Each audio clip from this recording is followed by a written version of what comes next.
Bonjour à tous et bienvenue dans ce 5e épisode dans lequel nous allons parler de la CARS. Alors après avoir abordé le SATCOM dans l'épisode précédent, on va parler maintenant de la CARS. La CARS, comme on l'a dit dans l'épisode précédent, est souvent confondue avec le SATCOM puisque certains messages à CARS utilisent justement le SATCOM. Pourtant, il faut bien faire la différence entre les deux. ACARS signifie Aircraft Communication Addressing and Reporting System. C'est un système qui permet d'échanger avec le sol des données. Alors, la compagnie Malaysian Airlines avait souscrit un abonnement auprès d'un fournisseur, comme pour votre opérateur téléphonique pour la téléphonie mobile. Le plus connu étant SITA. SITA dispose de relais VHF, mais aussi va être le destinataire des messages venant du fournisseur de satellite, à savoir dans le cas du MH370, Inmarsat.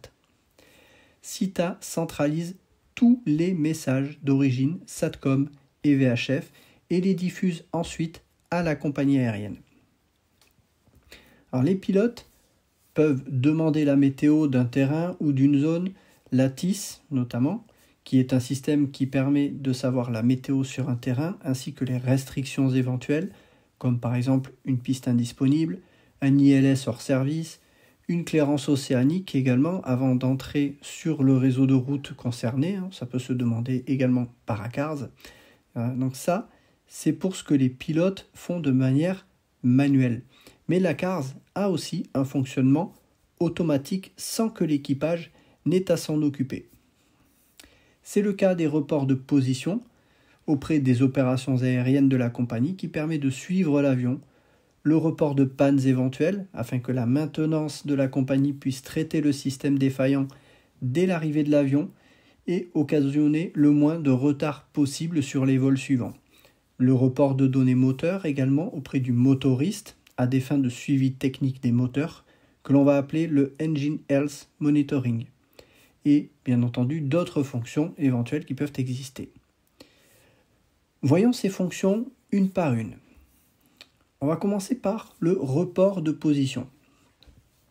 À un intervalle prédéterminé par la compagnie aérienne, l'avion va envoyer sa position ainsi que plusieurs autres informations comme on peut le voir sur le tableau que l'on a ici. Réglementairement, à l'époque du MH370, il était obligatoire qu'un avion de ce type transmette sa position au minimum toutes les 30 minutes. C'est d'ailleurs ce que le directeur de la compagnie aérienne Malaysian Airlines avait officiellement déclaré en conférence de presse lors du 13 mars 2014 en répondant à une question d'un journaliste. Une information qui avait été déjà donnée quelques minutes plus tôt par le ministre de la Défense.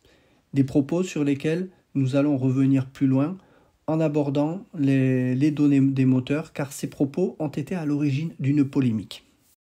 Alors cette heure de 1h07 qui est abordée dans cette conférence de presse concorde parfaitement avec ce que l'on a sur le tableau que l'on a ici, à quelques secondes près. On va parler maintenant du report de panne et du Engine Health Monitoring. Les autorités ont toujours affirmé que tout était normal avant la disparition de l'avion. Dans le cas de l'Air France 447, la CARS avait envoyé plusieurs messages de panne via la liaison SATCOM, ce qui a permis, dans un premier temps, avant que l'on retrouve l'avion, d'aiguiller les enquêteurs vers une piste plus probable qu'une autre. Le problème dans le cas du MH370, c'est que l'avion n'a envoyé aucun message de défaillance. La CARS a tout simplement cessé de fonctionner sans que l'on puisse expliquer pourquoi. Mais on va trouver une explication, comme vous le verrez, qui est plutôt rationnelle. Il y a toutefois une explication à cette absence qui tient à l'abonnement à CARS qu'aurait souscrit la Malaysian Airlines. J'ai dit tout à l'heure que la compagnie avait souscrit un abonnement. Il faut savoir que la Malaysian Airlines avait souscrit un abonnement de base comprenant le report de position, obligatoire du point de vue réglementaire sur certains vols, notamment les vols transocéaniques, et également le Engine Health Monitoring qui envoyait donc des données moteurs directement à Rolls-Royce. Mais pas visiblement la remontée de panne concernant l'avion. La totalité des données ACARS reçues par Rolls-Royce a été publié dans le rapport factuel de 2015 déjà, seulement un an après la disparition de l'avion. On y trouve le rapport envoyé au décollage que vous avez ici avec tous les paramètres moteurs. Et on y trouve également le rapport envoyé au cours de la montée, là encore avec tous ces paramètres. Et les légendes permettant de savoir à quels paramètres correspondent les différentes parties, vous les avez justement également dans le document en question. Vous avez ici la légende en annexe avec tous ces paramètres si vous voulez vraiment vous y référer. C'est une annexe du rapport final malaisien, mais c'est également des éléments qu'on retrouve dans le rapport factuel de 2015.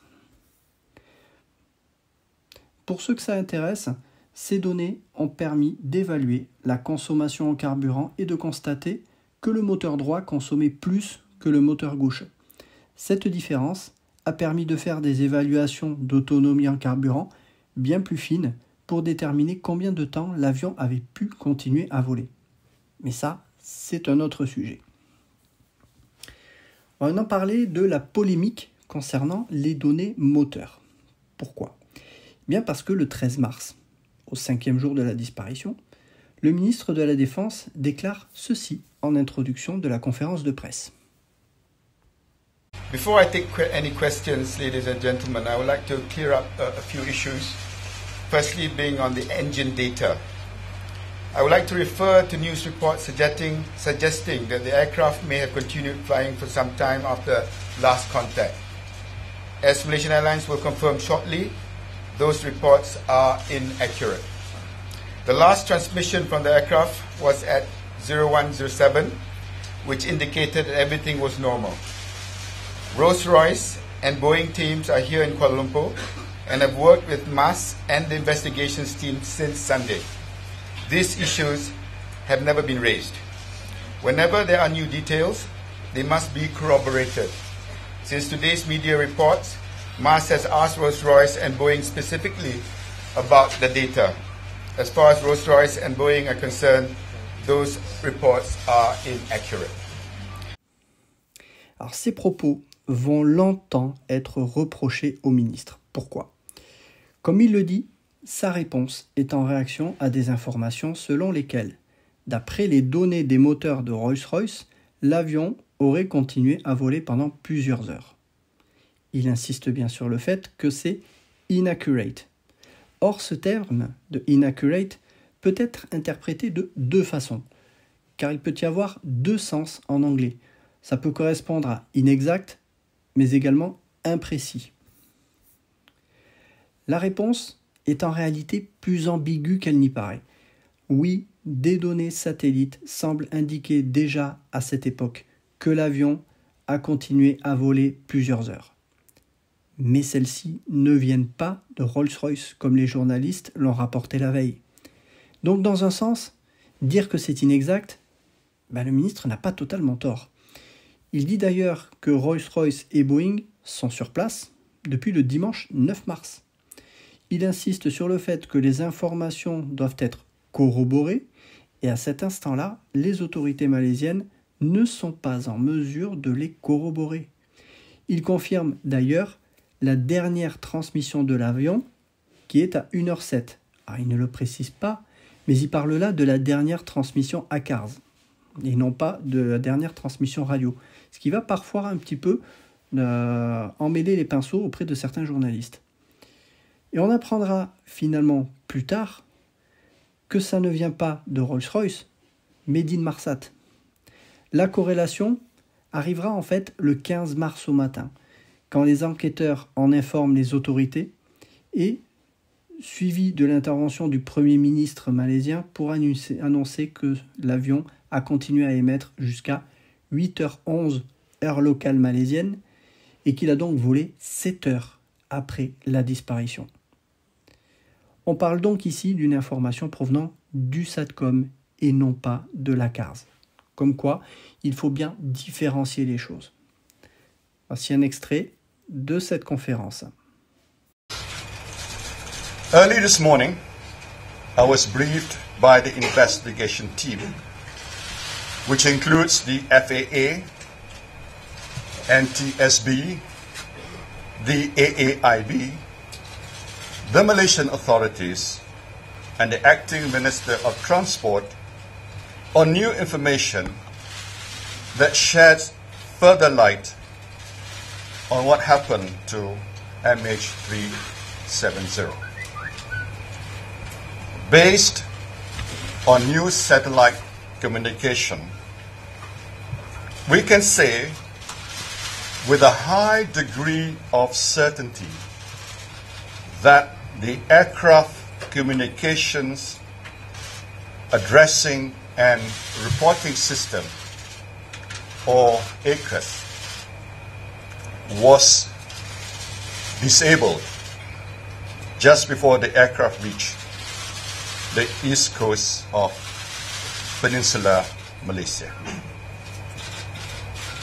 Shortly afterwards, near the border between Malaysia and Vietnamese air traffic control, the aircraft's transponder was switched off. Alors forcément, il n'en faut pas plus pour que certains journalistes affirment que le ministre de la Défense a caché cette information lors des 2 jours précédents. Pourtant, le Premier ministre explique pourquoi l'information n'arrive que maintenant, en disant que la FAA, le NTSB et l'AIB et les autorités malaisiennes ont travaillé ensemble sur ces données séparément. Il a donc fallu attendre leurs conclusions avant de pouvoir faire une telle annonce. Raison pour laquelle c'est le Premier ministre en personne qui fait une telle déclaration. Il y a une transparence dans la communication qui est évidente, mais certains ne le voient pas sous cet angle et se servent de cela pour appuyer des thèses complotistes. Vous comprenez donc l'importance de faire la distinction entre ce qui vient de la CARS, qui peut donc venir de Rolls-Royce, et ce qui vient du SATCOM, et donc d'Inmarsat. Rolls-Royce n'avait absolument aucune information après l'heure du dernier rapport moteur envoyé par l'avion au cours de la montée. Ce n'est pas 1h07 comme indiqué par les autorités, car 1h07, c'est un message à CARS de position dont Rolls-Royce n'était pas destinataire. C'est la compagnie aérienne qui le reçoit. Pourtant, c'est pour ça qu'il faut bien différencier également les choses sur ces messages à CARS, qui les a reçus, à quelle heure, pour vraiment détricoter un petit peu tout ça. Ce qui est important de préciser dans tout ceci, c'est que certains affirment que Rolls-Royce savait et que ces déclarations étaient mensongères. Or, comme on l'a vu, il faut bien comprendre ces données et de quoi on parle à chaque fois. À savoir que ces extraits de rapports ont été publiés dès 2015, lors du premier rapport factuel. Donc ces éléments, on les a relativement tôt. Alors certes, pas dans les tout premiers jours, mais on les a quand même dans les rapports. On va parler maintenant de la coupure de la CARS. À quel moment la CARS a-t-il été coupée ? C'est la grande question qui a fait couler beaucoup d'encre. Et sur ce point, un détail a attiré ma curiosité. Le directeur de la Malaysian Airlines a confirmé, comme je l'ai dit en conférence de presse, que l'avion était programmé pour envoyer sa position toutes les 30 minutes. Et c'est également ce qui est écrit dans le rapport factuel publié en 2015. Le dernier message de position est à 17h06:43. Si on met ça à l'heure malaisienne, c'est 1h06, qui est souvent arrondi à 1h07 par les autorités. Donc, le report suivant était, si on prend cet espacement de 30 minutes, attendu à 1h36. Raison pour laquelle il est souvent dit que la CARS et le SATCOM ont cessé de fonctionner entre 1h06 et 1h36. Et cela ne nous arrange pas, car le dernier message radio étant à 1h19, il n'était alors pas possible de savoir si la CARS et le SATCOM avaient cessé de fonctionner avant ou après le dernier message radio. Si vous avez bien regardé ce tableau, vous avez peut-être remarqué comme moi un détail. L'écart entre tous les reports de position n'est pas de 30 minutes, mais de 5 minutes précisément. Pourquoi 5 minutes et non pas 30 minutes, comme l'ont affirmé les autorités malaisiennes et notamment le directeur de la Malaysian Airlines? Si la CARS continuait selon cet intervalle de 5 minutes, alors le message de report suivant n'était pas attendu à 1h36, mais à 1h11. Et là, cela nous amène 8 minutes avant le dernier contact radio. Est-ce que vous comprenez où je veux en venir? Ça signifierait que la perte de la CARS et ou du SATCOM aurait été déjà présent lors du dernier message radio du pilote et qu'il aurait donc pu indiquer au contrôle aérien qu'il avait déjà un souci. Jamais un pilote n'aurait changé de fréquence pour passer avec un autre pays sans faire part de ses problèmes techniques, sauf si cela était prémédité. Mais ça, nous le verrons dans cette hypothèse un petit peu plus loin. J'avais tenté en 2016 d'alerter les enquêteurs malaisiens sur ce point des 5 minutes afin d'obtenir des éclaircissements sur la façon dont la Malaysian Airlines avait paramétré la CARS de son Boeing 777. Il faut en effet lever un doute sur ce point. La compagnie peut très bien avoir paramétré la CARS pour qu'il envoie sa position toutes les 5 minutes pendant les phases de montée et de descente et basculer sur un intervalle de 30 minutes en croisière. Et ce qui m'intéresse de savoir, c'est à quel moment cette bascule s'opère. Pourquoi?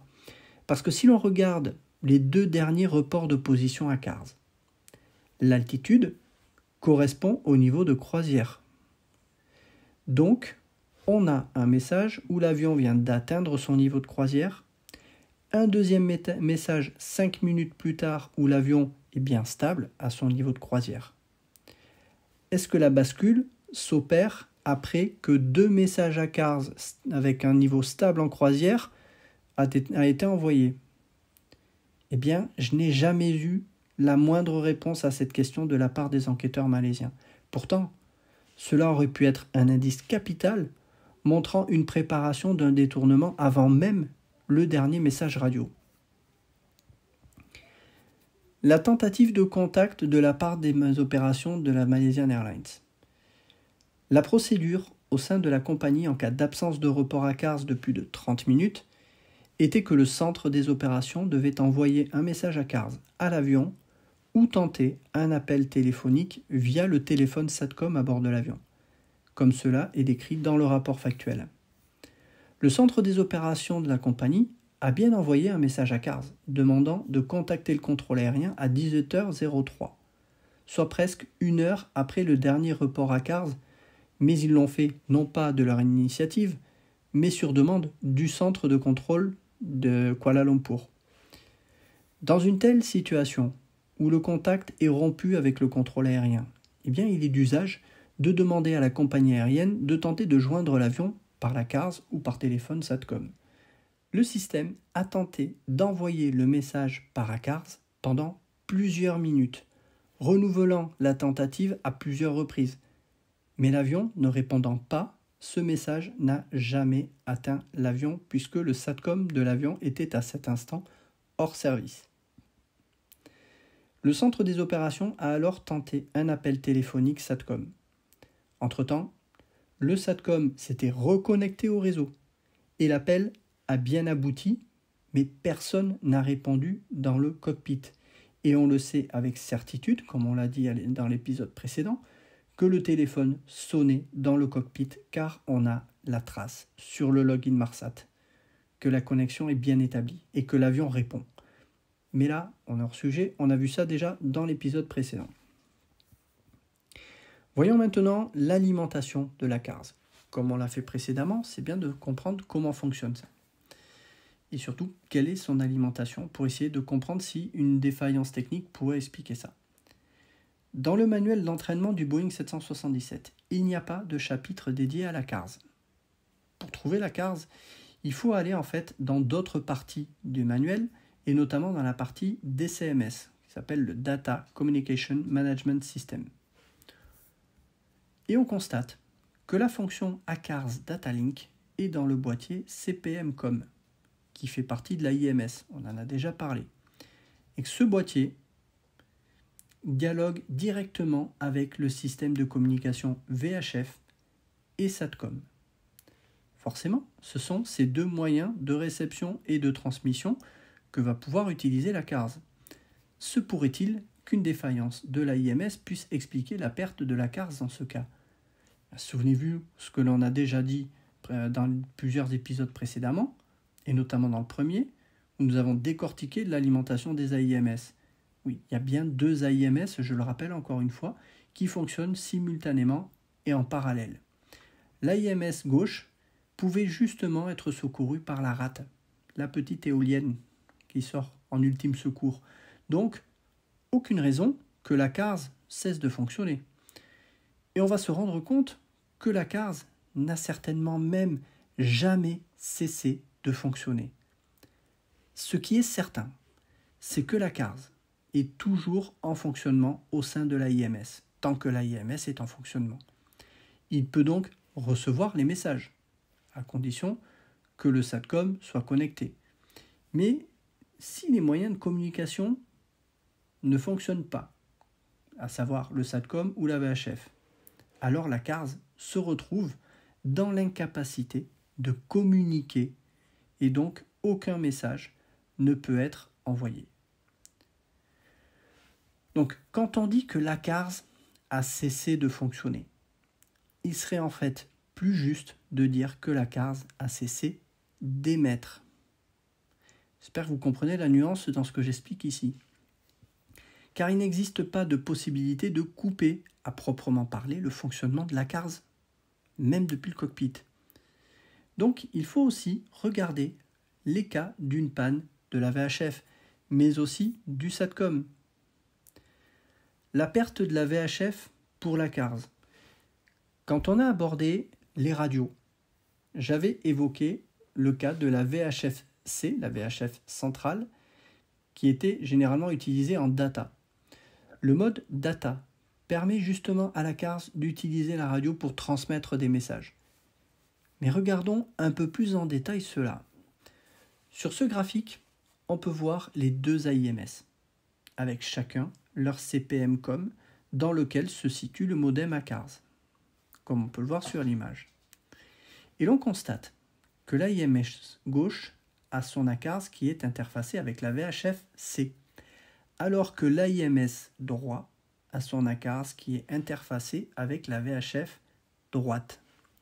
C'est intéressant, car en fonction de l'ACARS et donc de l'AIMS qui fait fonctionner la CARS, eh bien, ça n'est pas la même radio VHF qui va être utilisée. Mais une phrase dans ce manuel, dans ce même manuel, va s'avérer encore plus claire. Ce passage nous indique qu'à la mise en marche du DCMF et donc de la CARS, puisque la CARS est à l'intérieur de ce système, eh bien, le DCMF choisit par défaut la VHF-C pour le mode data. Si la VHF-C n'est pas disponible, le DCMF choisit alors le SATCOM. Et si le SATCOM n'est pas disponible également, c'est la VHF droite qui va être utilisée. Mais à aucun moment, la CARS ne pourra sélectionner la VHF gauche. Souvenez-vous ce que j'avais dit. La VHF gauche est la radio qui est la plus secourue. Ce qui est quelque part logique, puisque la radio utilisée en situation normale et également celle d'ultime secours, c'est la VHF gauche. Donc, il n'est pas idéal d'utiliser cette radio pour la CARS. On a donc, je récapitule, première source de communication pour la CARS, la VHF-C. Deuxième source, le SATCOM. Troisième source, la VHF droite. On aurait donc dû avoir la CARS réglée pour utiliser la VHF-C dès le départ de Kuala Lumpur. C'est-à-dire pourquoi je parle de ça, puisque j'ai dit que les messages à CARS transitaient par SATCOM principalement. Eh bien, pour une raison bien précise. Parce que ce n'est pas ce que l'on a observé dans le fonctionnement de la CARS, lorsqu'il était à Kuala Lumpur encore au sol. Tous les messages à CARS envoyés par l'avion, pendant tout son vol, que ce soit au sol ou en vol, l'ont été via le SATCOM. Et ce, alors même que l'avion était encore au sol à Kuala Lumpur, j'insiste là-dessus. Pourquoi ? Malheureusement, je n'ai pas la réponse à cette question, mais il y a toutefois deux possibilités. Première possibilité, la CARS de l'avion était paramétrée par défaut pour utiliser le SATCOM en priorité par rapport à la VHF. Cela peut très bien être une procédure propre à la compagnie qui privilégie que tous les messages à CARS passent par SATCOM. Alors cela peut paraître un choix assez surprenant, puisque à l'époque les communications par satellite étaient relativement onéreuses et la VHF était souvent moins chère puisque ça faisait appel à des émetteurs, enfin des récepteurs radio au sol. Mais après tout, pourquoi pas ? Le fait est que la Malaysian Airlines n'a jamais communiqué sur ce point et les enquêteurs n'ont jamais répondu à ma question également sur ce sujet, pour ce qui est de savoir pourquoi la VHF n'était pas utilisée comme moyen de communication de la CARS de l'avion. Il y a toutefois une autre possibilité. Et si un des pilotes avait volontairement décoché l'option VHF dans le menu comme manager de l'avion, en étant encore au sol, c'est-à-dire déjà avant même que l'avion ne vole. Cela expliquerait aussi pourquoi la CARS a basculé avant même de décoller sur le SATCOM. Malheureusement, il est impossible de répondre à cette question en l'état des éléments dont on dispose. Mais la question se pose et se posera même plus loin de manière beaucoup plus flagrante. Donc si tous les messages à CARS du MH370 ont transité via le SATCOM, il est donc bien plus probable qu'une défaillance du SATCOM puisse expliquer que la CARS ait cessé d'envoyer des messages. Voyons donc maintenant la perte du SATCOM pour la CARS. Dans la vidéo précédente, nous avons vu l'alimentation du SATCOM. Revenons à nouveau un peu dessus pour y découvrir un détail qui a son importance. Si la CARS a cessé d'émettre, c'est que le SATCOM n'était plus alimenté. Je rappelle que le SATCOM est connecté au bus Left Main AC. Donc, première possibilité, l'IDG du moteur gauche a cessé d'alimenter ce bus Left Main AC. Dans ce cas, on pourrait penser que le Right Main AC puisse venir compenser, mais certains équipements seront forcément délestés. Et le SATCOM a de fortes chances de l'être également. La seule possibilité de rétablir l'alimentation du Left Main AC aurait été alors d'allumer l'APU. Et c'est ce que l'équipage aurait dû faire dans une telle situation où le bus principal gauche n'était plus alimenté. Or, il est évident que ça n'a pas été le cas. Pourquoi ? Parce que si l'équipage avait allumé l'APU, le bus Left Main AC aurait été à nouveau alimenté environ 1 minute 30 après l'allumage de l'APU, puisque c'est le temps de démarrage nécessaire à l'APU avant qu'il puisse fournir de l'électricité. Donc, le SATCOM aurait redémarré dans les minutes qui ont suivi et aurait immédiatement initié un logon request auprès du satellite. Je vous renvoie vers la vidéo du SATCOM pour comprendre justement ces notions de logon request. Or, le SATCOM n'a fait cette procédure qu'à 18h25. On a donc le SATCOM qui est resté coupé pendant, on estime, entre 54 minutes et 1h18. Deuxième possibilité, les deux IDG ont cessé d'alimenter leurs bus Main AC respectifs. Par conséquent, les deux bus transfert ont également cessé d'être alimentés. Et dans ce cas, il se passe une chose qu'on a déjà évoquée, l'APU est démarrée automatiquement. Donc là encore, on aurait dû forcément avoir un logon request dans la foulée de cette panne. Et ça n'est pas le cas non plus. Troisième possibilité, un acte volontaire de couper l'alimentation du SATCOM. Alors, soit en isolant le bus Left Main AC, comme je l'avais déjà suggéré dans mes ouvrages, soit, comme l'a aussi proposé Patrick Bailey, en coupant les deux IDG et en stoppant manuellement le démarrage automatique de l'APU. C'est-à-dire qu'on interrompt le démarrage de l'APU. On l'a dit dans les vidéos précédentes, ça permettait d'empêcher les passagers de communiquer via Internet, mais ça permettait aussi d'empêcher la CARS d'envoyer des messages vers l'extérieur. Et cette piste de l'acte volontaire est de mon point de vue très probable, eu égard aux indices d'un acte volontaire que l'on a déjà eu dans le cas des radios, mais aussi du transpondeur. Pour ce qui est de la méthode, à savoir celle que j'avais décrite ou celle de Patrick Blely, il est difficilement possible de déterminer laquelle a été effectuée dans l'avion. On ne peut que faire des hypothèses. Patrick Blely, avec Jean-Luc Marchand, ont fait une découverte capitale dans l'absence du Flight ID, comme on l'a abordé dans la vidéo précédente. Si ça n'était pas déjà suffisant pour pointer un acte volontaire. Voyons maintenant un peu plus loin en détail cette reconnexion du SATCOM à 18h25. Sans déborder sur ce que nous avons déjà abordé sur ce point dans l'épisode précédent, intéressons-nous à ce que cela aurait dû avoir comme impact sur la CARS. On a dit que la CARS n'avait jamais cessé de fonctionner, mais qu'il ne pouvait pas envoyer ces messages du fait de l'indisponibilité du SATCOM, et accessoirement aussi de la VHF. Cela signifie que les messages se sont accumulés en mémoire dans une forme de file d'attente. Sauf que dès que le SATCOM avait fini d'établir sa connexion avec le réseau Inmarsat lors de cette reconnexion, eh bien ces messages stockés pendant 1 heure auraient dû être envoyés. Et pourtant, ça n'est pas le cas. Pourquoi ? C'est une question qui m'a occupé pendant de longues journées et de longues nuits, jusqu'à tomber sur la page du Com Manager que vous avez ici.